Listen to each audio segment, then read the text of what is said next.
How's it going, AP language students? I hope that you're doing well. It's Monday, April 6th, 2020. I hope you had a nice weekend. A lot has happened over the past few days. A lot has happened since my last video, and I want to get us as caught up as possible. First, I want to talk today about the webinar that I watched late last week and what I learned about the upcoming exam that you'll be taking at home.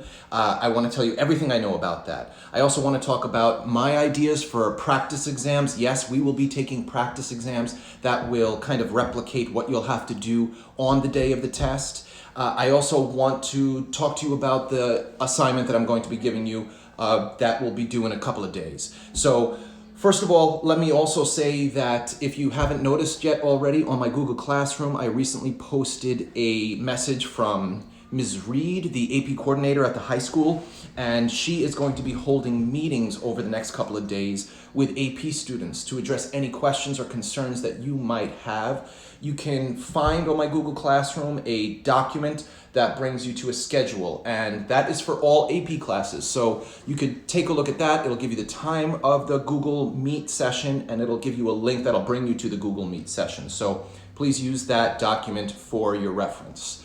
All right, now, as far as today goes, as I said, we'll talk about Trevor Packer's webinar, right? He's the head honcho, I guess, guy over at the College Board, and I'll tell you everything I know. I'm also trying to figure out a way for you to watch that webinar. It's not that easy right now because there's a registration process, and I want to also just get into the exams, our exam, and the new assignment that I'm giving you for today. Hint, hint, the new assignment has to do with this guy or gal. This book, okay? No gender. Make sure that you have it. If you don't have it at home, contact me. We'll figure something out. I have a workaround. All right? All right. So here's what I know.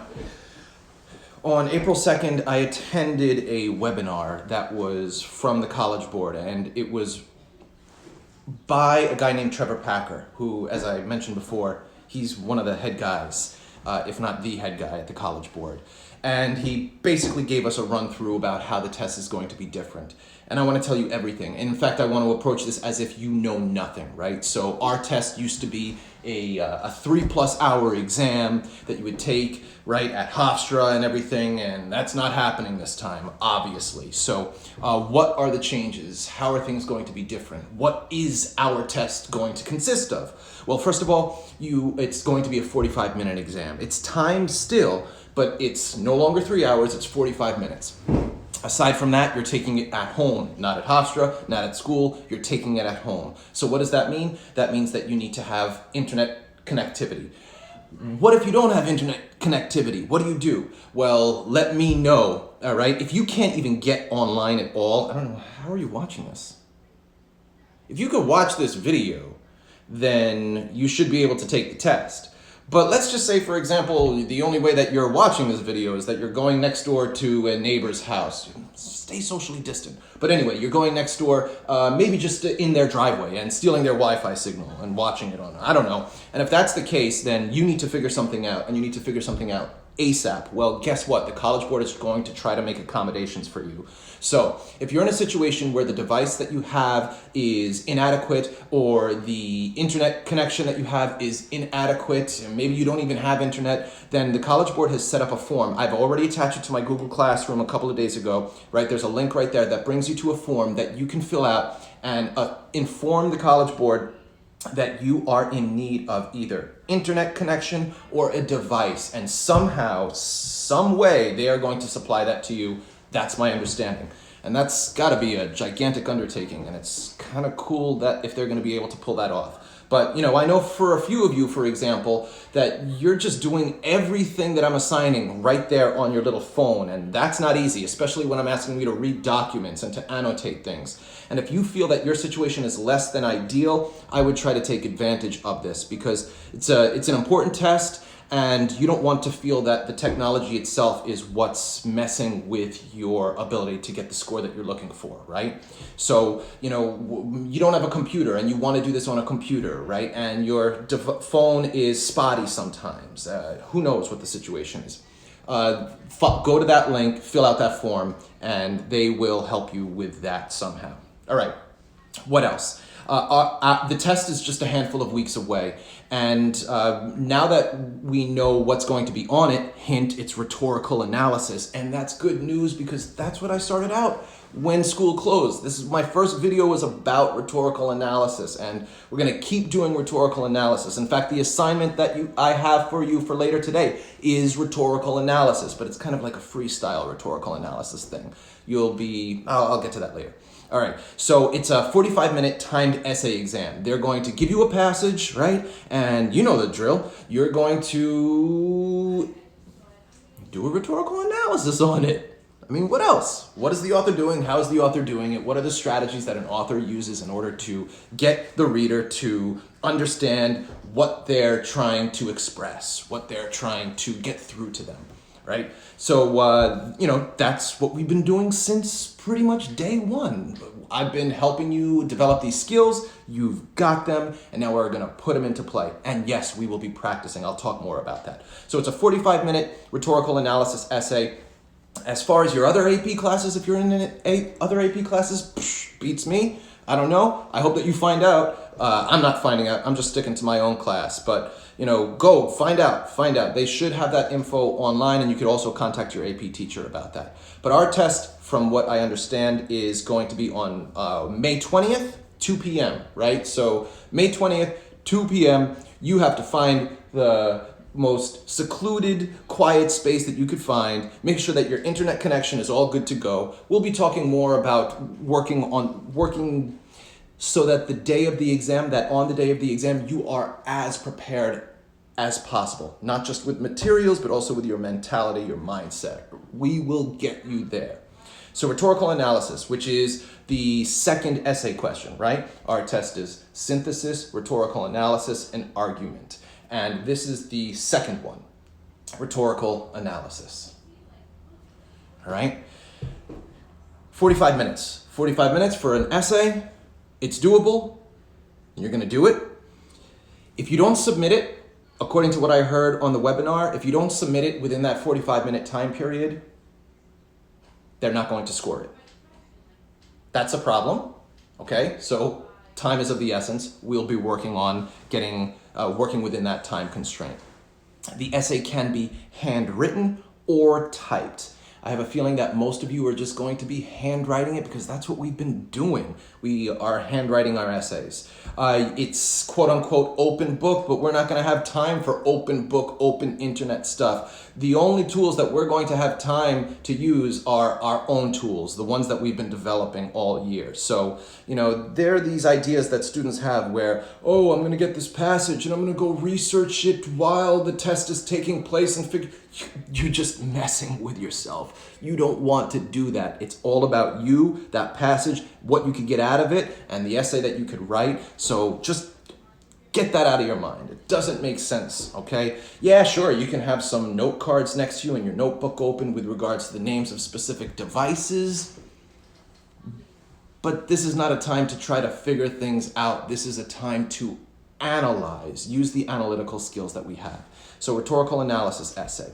They're going to be sending to you in a few weeks, I believe, an at-home testing guide. I think that they're going to even be posting simulations of how to do this test at home. There will be specific AP live courses that they're posting to YouTube.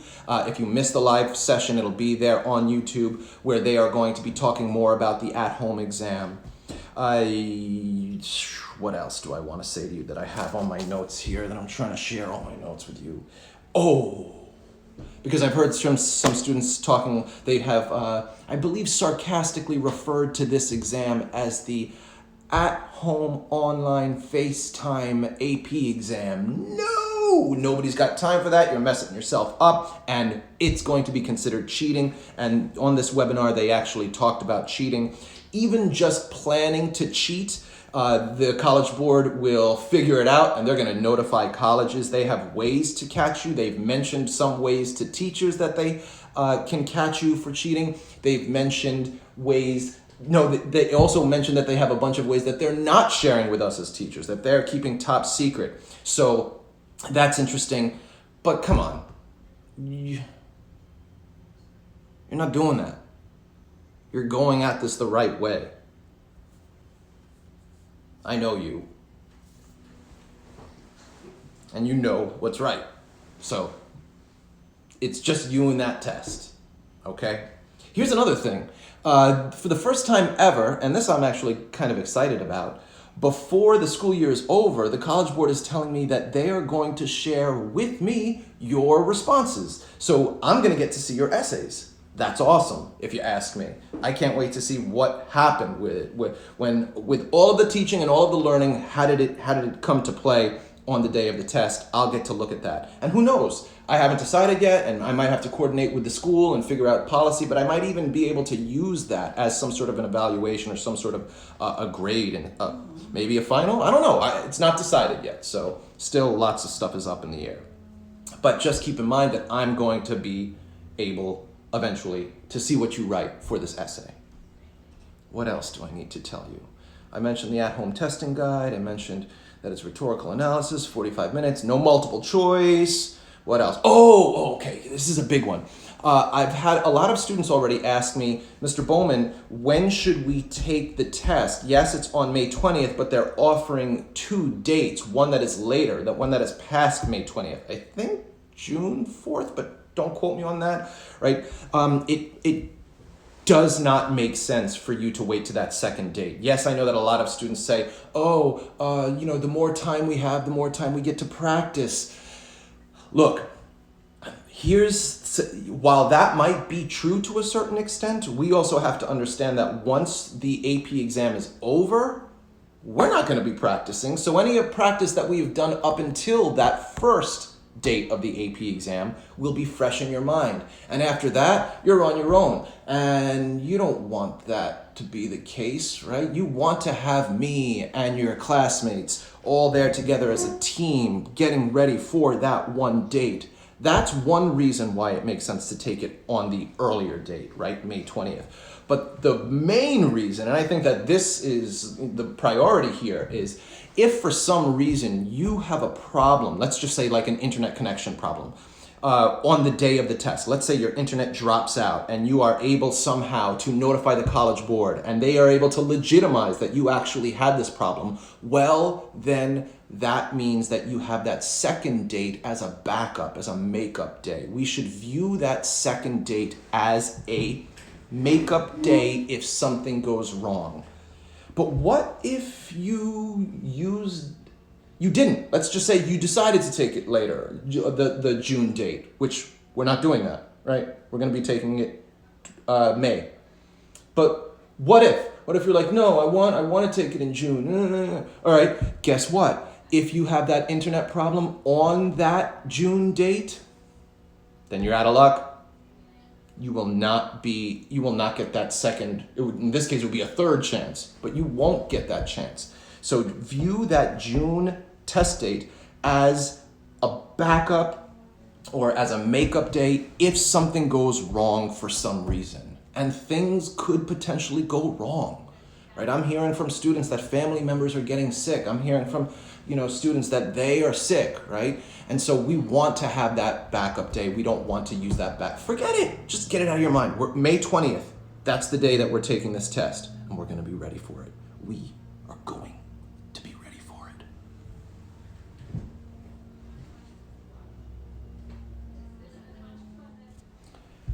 I hear they're even going to have an option where they will give you the chance to practice uploading your essay, right? So you're going to be writing your essay and you have to submit it. And I think you're going to take a photo of it and submit it that way. But you don't want to have to learn that on the day of the test. So I think that they're even going to find a way to, give you a practice upload session. Who knows? All I know is if they're going to have video simulations, if they're going to have practice uploads, if they're going to have AP Live courses, and recorded courses where they're talking about the exam, you should watch them. You have to watch them. Whatever. I guess I'll just require you to watch them and you'll have to show me your notes as we've been doing. All right. What else? So for the most part, that's everything that I found out. That's, the nutshell version of the webinar that I watched. And I hope that that was helpful for you. I hope that kind of clarifies things. I also hope that to a certain extent it also puts your mind at ease, right? We have to consider the fact that every single AP student that I've taught in the past had a 3-hour exam, and they were doing it in a high pressure situation, and they were all in this one place, and things are going to be very different. And when my students, this is something to think about, when my students had to prepare for that exam, they were preparing for a marathon. They had to learn how to, push themselves, but push themselves in a way where they just didn't, expend all their energy at once, right? Gotta get through that multiple choice. Whew, what an ordeal that was, just the multiple choice. Now we gotta get through another essay. Oh, now my fingers are, now we gotta get through another essay. Ooh, time. Now we gotta get through this last test. That's a marathon session of a test. The test that you're taking,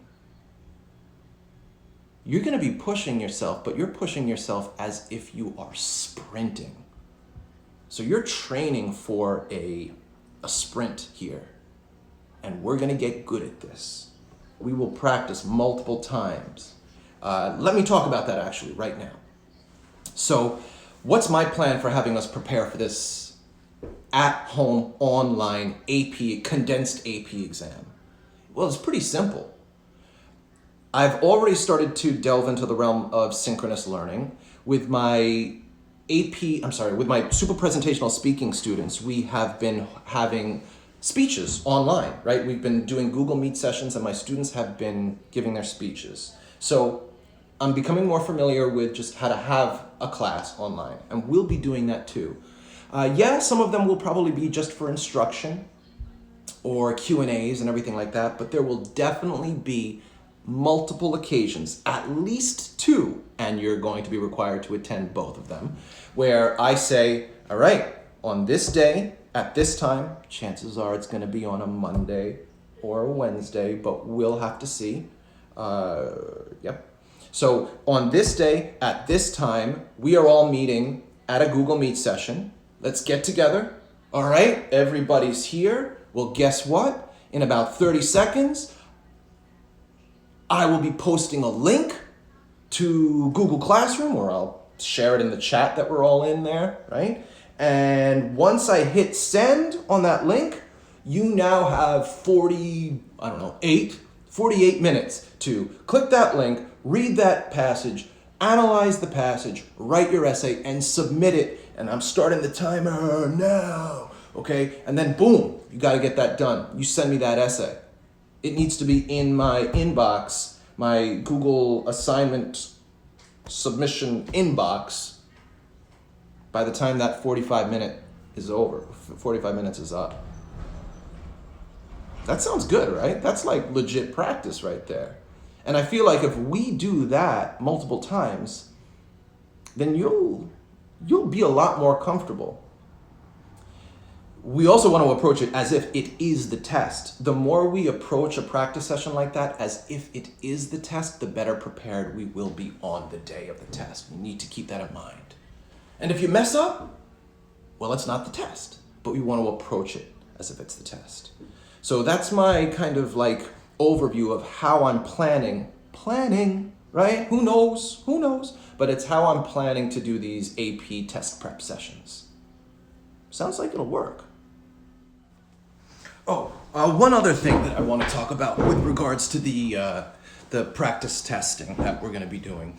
So, as I mentioned earlier in this video, I said that you're probably going to be handwriting your essays because that's the way we've been doing it, and that's probably what you're most comfortable with. But it's my understanding that you will also have the option to type your essay. Look, ultimately that's going to be your decision. But let me say this. Do not try to type your essay for the first time on the day of the test. If you're even playing around with the idea of typing your essay, then that's something you're going to want to try out for the practice exams. Can't stress that enough, right? You don't want to try something new on the day of the test. You want to basically count on what you're used to, because that's an important part of just being ready, is knowing, all right, I've done it before, I've done it this way. We don't want to try something new, because who knows what sort of complications can arise. So if you're considering using the type up option for writing the essay, again, I'm discouraging you from doing that. Just handwrite it. But if you really want to try it, then I want you to first try it for one of our practice sessions, and then you make that decision. If the typing up worked well, then you try it again, or maybe you try the handwriting and you decide which one was better, right? That could work too. But as of now, I'm just going to approach this as if you are going to be handwriting it. If you really think that you want to type it up, like because you're just way more comfortable with typing than you are with handwriting, then please contact me, let me know, shoot me a text through Remind, and let's just talk about this a little bit first, because there's a lot to consider with that. All right, now with that all out of the way, I want to talk about the assignment that I have for you for the next few days. It's in our textbook.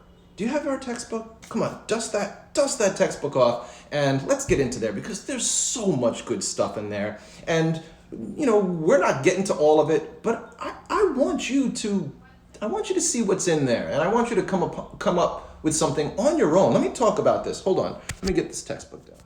The language of composition. The language of composition. What language do you speak? Do you speak the language of composition? All right, so you know this textbook. Do you have it? Is it in your locker? Is it at school? If that's the case, like I said, let me know. I've got a workaround. We'll figure this out, all right? But your assignment for the next couple of days is coming out of the textbook. And, we're not reading every single word in this textbook, but there's so much good stuff in here. And I want us to approach the textbook and the excerpts or passages or text that it has in it from the perspective of the rhetorical analysis, from the perspective of the AP exam. So here's what you're going to be doing for the next assignment. And it's pretty simple, it's pretty straightforward. You're basically choosing a selection from the textbook. I really don't care which one you choose. Well, choose one that you find most appealing, right? Now, there are actually, let me take that back. I do care. There are certain things that I want you to avoid.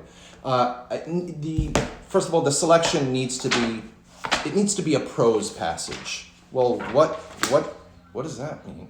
A prose passage? Yeah, prose. We've talked about this before, right? Prose is just what we would call normal, ordinary writing. You see, paragraphs, sentences. Look at this one. Look at this one right here. Paragraphs, sentences, okay? That's prose, so it needs to be prose. What else? Well, it should not be not prose. Well, what's not prose?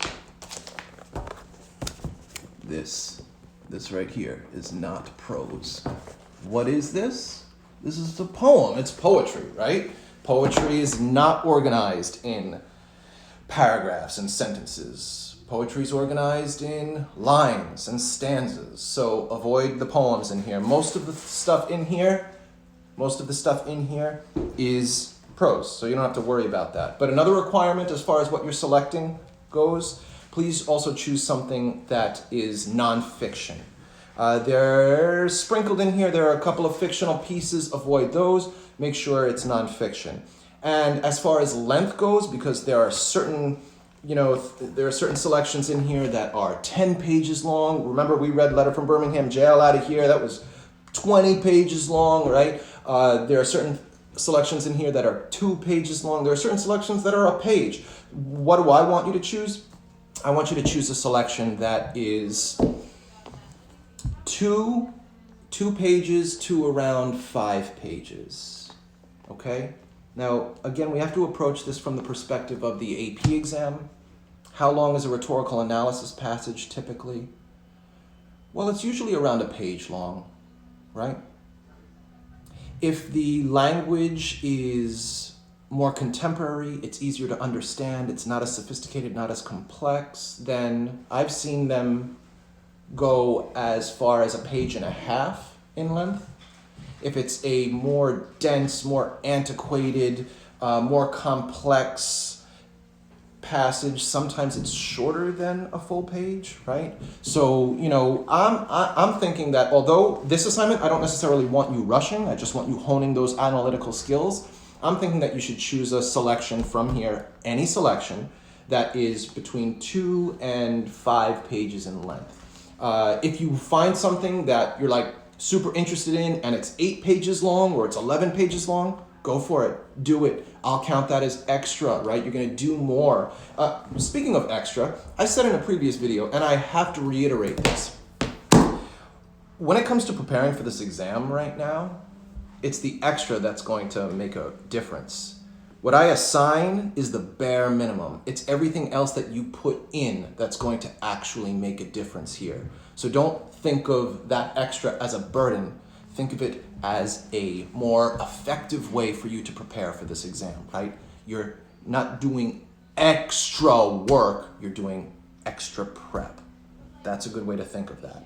And yes, I will count that. I will give you more points if I see that you're going above and beyond. Absolutely. All right? So you're choosing a passage or a selection from the textbook, any selection. You might start reading one and you're like, I'm not into this one. So find another, okay? And then you are annotating it.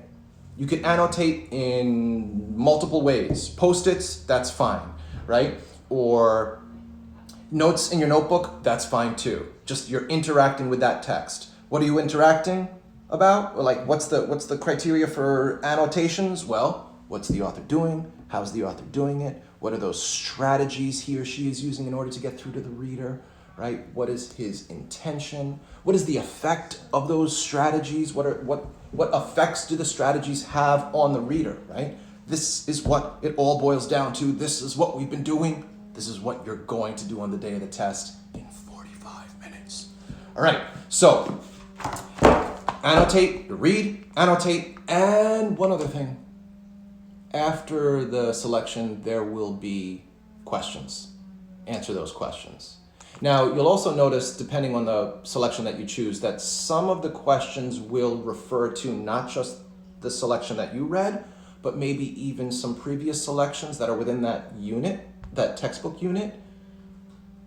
You don't have to do those questions, but if you decide to go ahead and go back and read those, first of all, you must have a lot of time on your hands. But if you decide to go back and read those too so that you can answer those questions, yes, you get some bonus, right? The Bowman's bonus. Just do your best. You get them. Get that bonus. All right, so that was a lot, but let me just sum it up. The next assignment that I will be posting to my Google Classroom is find a selection in The Language of Composition by Renee Shea and Lawrence Scanlon. And you choose the selection, you read it, you approach it as if it's a rhetorical analysis test. You don't have to rush. This is more about honing those skills, right? This is more about you just sharpening your analytical skills. You're exposing what the reader is doing. You're taking notes either through Post-its or through your notebook. You're going to have to send me proof of those notes. And you're also answering the questions that follow the passage. That makes sense. It's straightforward. Got that? Questions? You have any questions?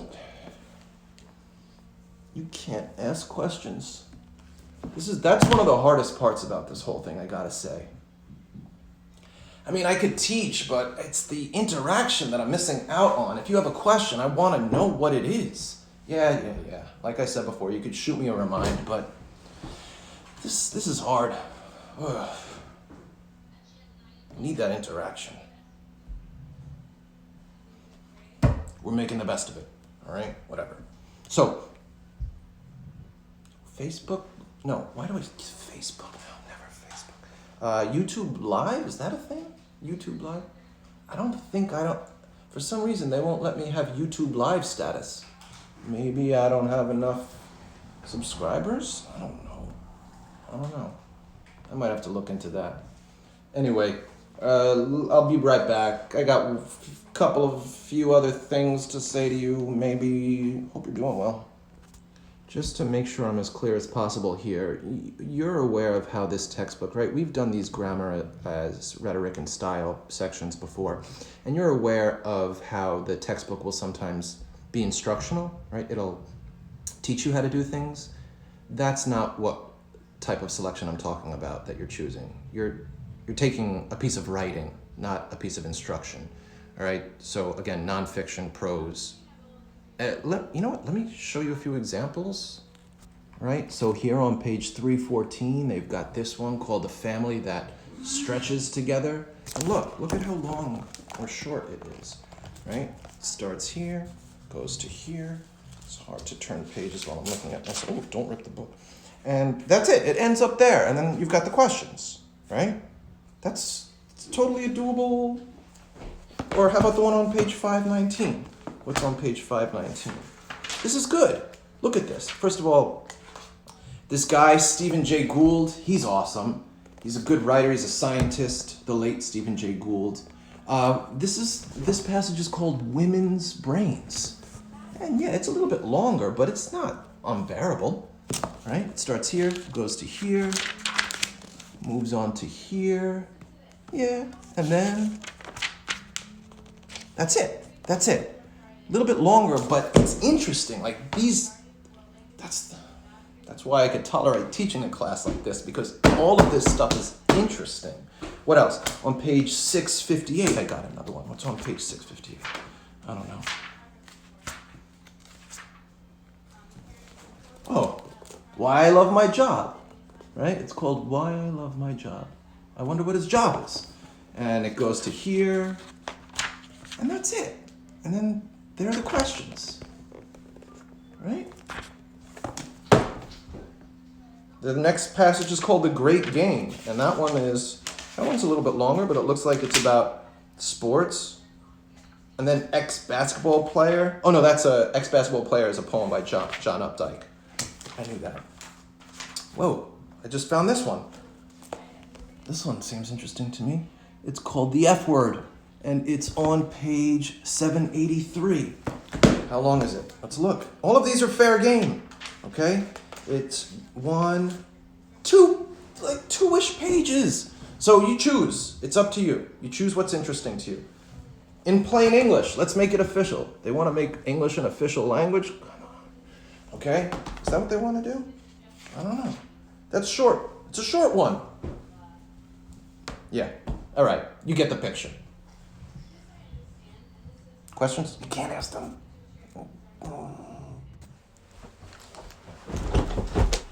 For this particular assignment, you are not writing a rhetorical analysis essay. We're going to work up to that. That might be the next assignment, where you're going to do everything that I'm asking you to do right here and also write the rhetorical analysis essay. I might not have you answer the questions, right? But you would approach the textbook selection as the rhetorical analysis passage on the day of the test, and then you'd write the essay. You know, for this assignment, you might think about, okay, if I had to write an essay on this, this would be my thesis statement. These would be the devices that I'd be focusing in on. But for the most part, this one is just reading it, taking notes, answering the questions. But again, in the back of your mind, constantly you should be thinking, if I had to write the essay, these are the strategies, these are the devices that I would focus on in that essay. We'll get to the essay probably for the next assignment. All right, this one, just the questions and notes. Got that? I know you do. I know you do. All right. So I think I've told you everything that I need to tell you. For now, we have to keep in mind that things are changing all the time. I think I managed to tell you everything that I had planned as far as my notes go. What else? Oh, I'm sure you've already heard. Hold on, notification, I need to clear it. I'm sure you've already heard, but school's gonna be closed until the end of April, at least. And as of today, Regents exams, this is unrelated to our class, Regents exams are canceled. So, I don't know. All right, but what did we talk about today? I talked about Trevor Packer's webinar. I kind of did a quick run through of that. I told you everything I know about the AP exam, and in particular, our AP exam. I talked about the practice exams that we're going to be taking, the multiple practice exams, and what that means for us. And I also explained the assignment that I'll be posting later today on my Google Classroom. So I think that's it for today. If you have any questions, as you know, you can contact me. Please contact me. Let's keep that open line of communication. I think there are like three of you who, where are you? What's going on with you?